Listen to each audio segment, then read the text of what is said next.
Dunia diambang perang ketiga dan kita memiliki Prabowo Subianto sebagai presiden kita. Apa yang akan terjadi dan dilakukan jika kemarin saat pemilu yang menjadi pemenangnya atau presidennya adalah Anies Baswedan atau Ganjar Pranowo? Mari berandai-andai dan kita lihat menggunakan kartu tarot.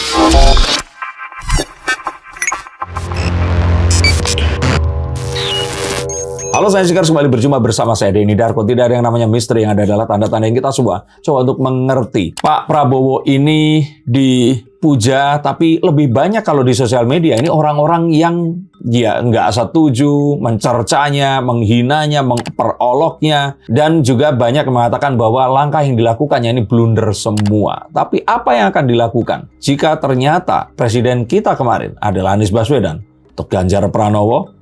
Mari kita lihat kartunya. Mas Darko, ini kan banyak langkah kontroversial dari Pak Prabowo juga selama peperangan ini terjadi, yang mulai banyak orang mention kayak nggak ngedukung Iran, malah pengen ngedukung Israel dengan masuk ke BOP, habis itu pengen ngedamain mereka berdua, bukannya nolongin Iran yang lagi diserang. Nah, menurut Mas Darko, langkah politik ini kan diambil oleh Pak Prabowo sekarang. Jika memang Mas Ganjar atau Mas Anies yang jadi presidennya, akankah meniru langkah Pak Prabowo atau mengikuti jejak Pak Prabowo sekarang ini? Yang pasti yang pertama dan akan membedakan adalah Pak Prabowo ini pemilik partai, tapi dua yang lain ini bukan. Mas Anies tentu saja jelas dia bukan kader partai dan tidak memiliki partai. Dan Mas Ganjar petugas partai. Jadi kita sudah pastikan kalau Pak Prabowo ini nggak ada orang di atasnya lagi, tapi dua orang ini itu pasti ada orang di atasnya. Yang jelas Mas Anies, kalau kita nggak lupa kemarin, itu dicalonkan oleh Pak Surya Paloh, betul kan? Nah, artinya semua keputusan itu pasti tidak akan diputuskan secara personal oleh mereka. Karena orang yang membawa mereka ke kursi itu pun, si kingmaker ini juga pasti akan memiliki andil untuk menentukan. Dan ini sesuatu yang wajar. Jadi kita sudah pastikan jika keputusan-keputusan ini pasti akan banyak berbeda di sisi tatanan komunikasi ke masyarakat.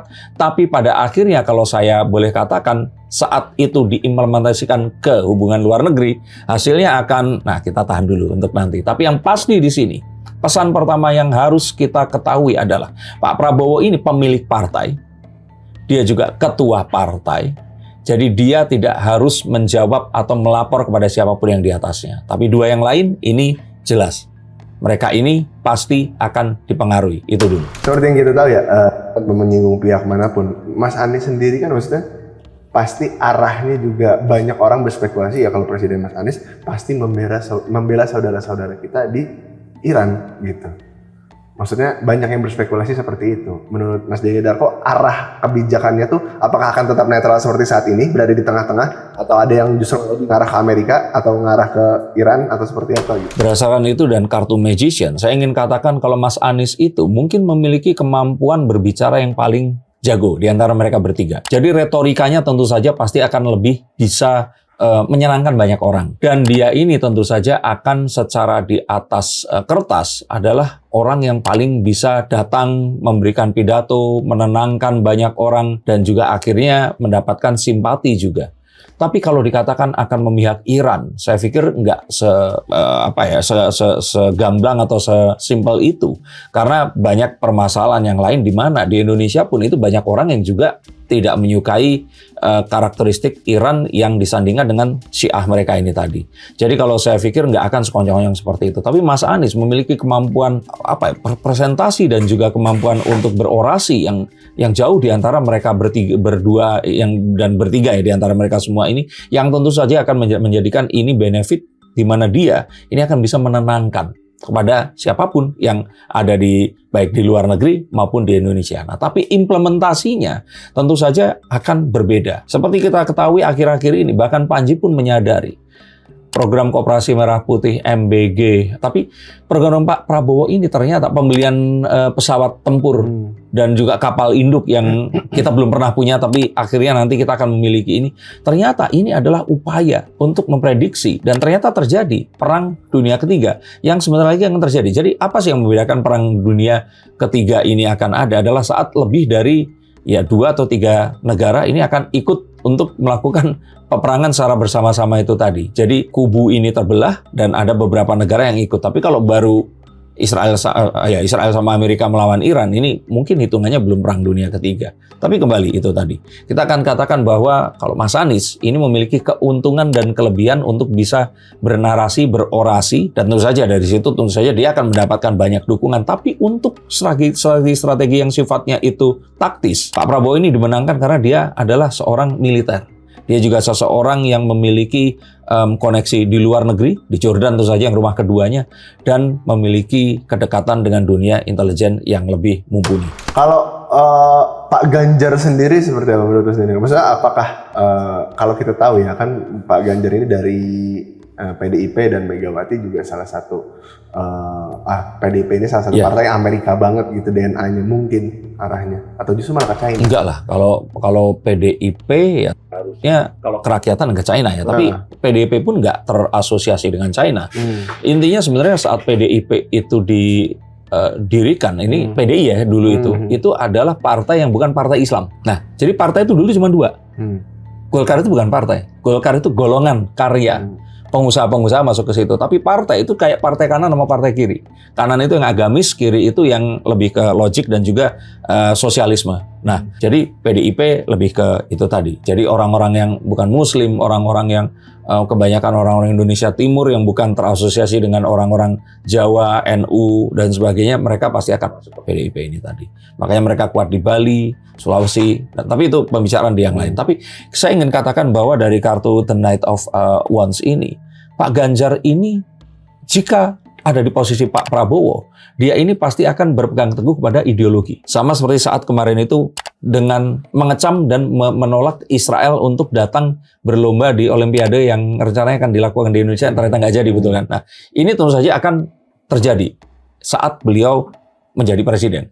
Jadi jika presidennya ini adalah Mas Ganjar, maka apa yang akan menjadi narasi di sini adalah kita itu tidak mau satu kolam dengan Israel. Apapun itu pasti akan ditentang. Dan kemungkinan besar bisa saja lebih mengarah kepada Iran itu sendiri. Jadi malah Mas Anies yang orang Arab, tapi Arabnya kan Sunni. Nah, walaupun Yaman ini ya kalau di sana ada orang fraksi Yaman yang didukung oleh Syiah ya. Tapi kita katakan di sini bahwa si Mas Anies ini malah tidak akan berpihak kepada Iran. Tapi kalau saya lihat Mas Ganjar ini, karena mereka ini harus melawan Israel, anti sama Israel, karena ya kita yang mendukung Palestina, dan tentu saja kemarin pun narasinya pasti tentang Palestina ya jika Mas Ganjar kemarin menang. Maka apa yang akan terjadi ini seakan-akan kita akan diasosiasikan dan kedekatannya lebih kepada Iran. Dan karena itu kita ada kemungkinan untuk bermasalah dengan Amerika Serikat. Mengapa seperti itu? Tentu saja ya. Kalau di antara bertiga ini kan yang mungkin secara bahasa Inggris nggak terlalu baik kan Mas Ganjar di antara dua orang ini tadi kan.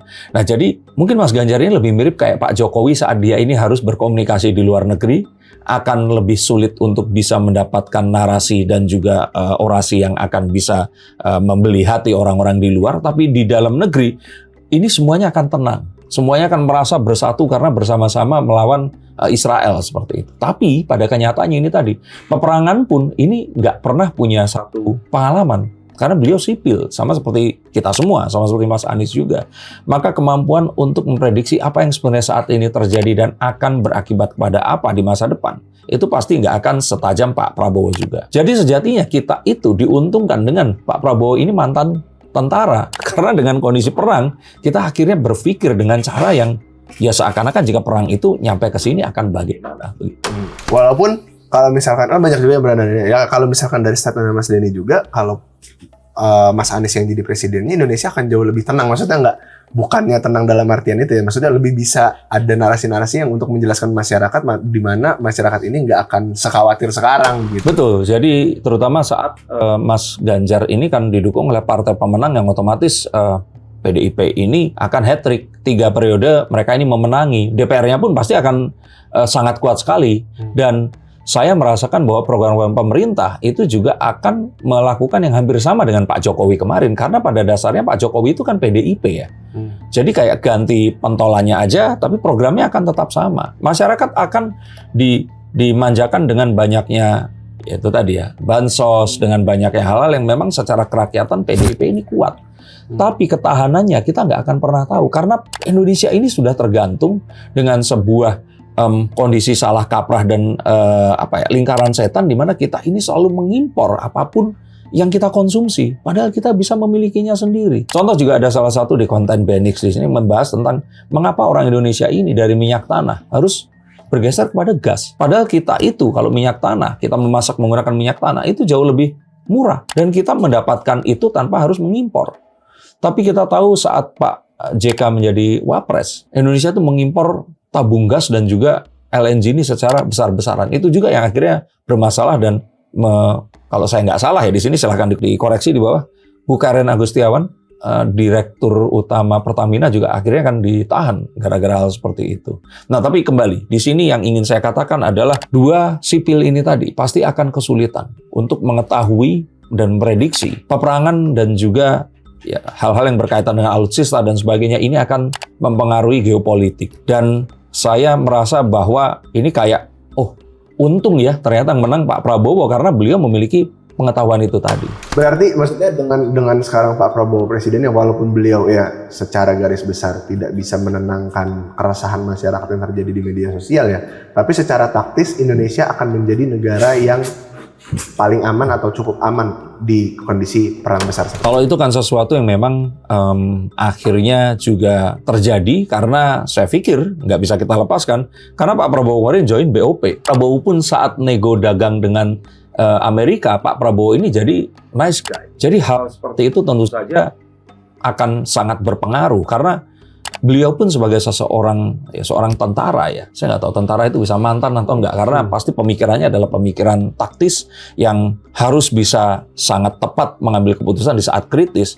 Saat Pak Prabowo walaupun kita ini bebas aktif, tapi kita tahu bahwa Pak Prabowo ini berpihak kepada si pemenang, berpihak kepada fraksi yang memang memiliki kemungkinan menang yang lebih besar. Sayangnya ada Israel di sana, tapi kita tahu bahwa pilihannya ini nggak mungkin berdasarkan hanya intuisi atau mimpi. Ada ketua partai yang berpikir dengan cara seperti itu, yang kemarin nggak datang ke acara buka puasa bersama juga. Dan ya, saya nggak menyalahkan pemikiran begitu, cuman ya saya nggak tahu gimana caranya kok bisa begitu. Tapi saya merasakan bahwa masyarakat ini saat ini diuntungkan dengan Indonesia menjadi atau digagas atau digadang-gadang menjadi salah satu tempat yang aman jika perang dunia ketiga ini meletus. Tapi itu juga tidak lepas dari langkah terakhir Pak Prabowo untuk memperlihatkan keberpihakannya kepada Amerika melalui BOP ini tadi. Karena jika saat itu tidak, maka terakhir yang diingat ini adalah kita join BRICS. Dan BRICS itu ya isinya adalah negara-negara yang nggak disukai oleh Amerika ini tadi. Apakah kondisi ekonomi Indonesia juga akan turun? Maksudnya dengan kita punya keyakinan Pak Prabowo bisa menghadapi situasi krisis dan perang ini, tapi apakah akan berdampak juga ke ekonomi Indonesia ataukah kita saya pikir pasti berdampak karena gitu? kita nggak tinggal di planet Mars atau planet Jupiter yang beda bumi. Kita hidup di langit yang sama. Kita hidup bahkan di atas tanah yang sama. Tapi kan ada lautan. Lautan kalau nyambung ke dasarnya kan tanah juga kan. Nah, jadi kita pasti akan terdampak. Tapi ketakutan kita itu terlalu berlebihan. Jadi saya tetap mengira bahwa dampaknya tidak akan sebesar yang orang takutkan. Karena tadi itu, kita itu berpihak pun berpihaknya nggak terlalu dalam. Sehingga saat mungkin nanti tentara Indonesia ada di Palestina sekalipun, Hamas ini nggak akan terus menganggap kita ini adalah part of Zionis atau tentara Amerika. Jadi ini adalah sebuah pilihan yang memang sulit. Tidak menyenangkan banyak orang. Tapi jika kita bisa mengambil nilai dan value atau hal-hal yang dapat kita bisa lihat di balik apa yang terjadi, maka sejatinya kita haruslah mengutamakan keselamatan diri kita dibandingkan keselamatan orang lain terlebih dahulu. Dan ini adalah satu hal yang ingin dilakukan oleh Pak Prabowo. Tapi bukan artinya jika presidennya Mas Anies atau Mas Ganjar terus kondisinya ini akan sontak. Saya pikir tadi yang ingin saya katakan, komunikasi ke luar negerinya pasti akan tetap sama. Kita pasti tidak akan berani berpihak karena kita tahu kita punya armada seberapa banyak. Peluru kita itu berapa banyak kemampuan intelijen kita untuk bisa menangkal. Kita cukup tahu untuk kita nggak boleh terlalu frontal kepada siapapun. Maka sejatinya yang akan membedakan adalah komunikasi ke dalam dan juga langkah menghadapi krisis yang saya kira tentu saja Mas Anies nggak akan bisa lakukan karena Mas Anies tentu saja akan harus minta izin ke Pak Surya Paloh dulu. Mas Ganjar pun harus minta izin ke Bu Mega dulu, tapi Pak Prabowo itu bisa melakukan secara cepat apa yang harus dilakukan dalam kondisi kritis kepada Indonesia. Maka mari kita bersyukur bahwa sejatinya semua hal tentu saja nggak akan terjadi jika Tuhan tidak izinkan. Dan 58% itu bukanlah 58% yang patut dipersalahkan atau patut untuk diagung-agungkan karena kita memilih presiden yang tepat, tapi lebih kepada marilah kita lihat apa yang akan menyelamatkan bangsa kita. Dan salah satunya yang paling penting adalah persatuan. Terima kasih telah mengikuti konten ini. Bagikan jika konten ini membawa optimisme dan juga kita tahu bahwa kita harus bersatu menghadapi apapun itu. Dan sejatinya apa yang harus kita takutkan bukanlah perang, tapi datangnya artificial intelligence. Karena itulah yang sesungguhnya membunuh, itulah yang sesungguhnya akan bisa mengubah konstelasi kekuatan dunia yang akan ada di masa depan, dan juga itulah yang sejatinya sangat mungkin menimbulkan perang yang sesungguhnya. Saya akan bahas di video yang lainnya. Terima kasih, sampai jumpa dan salam.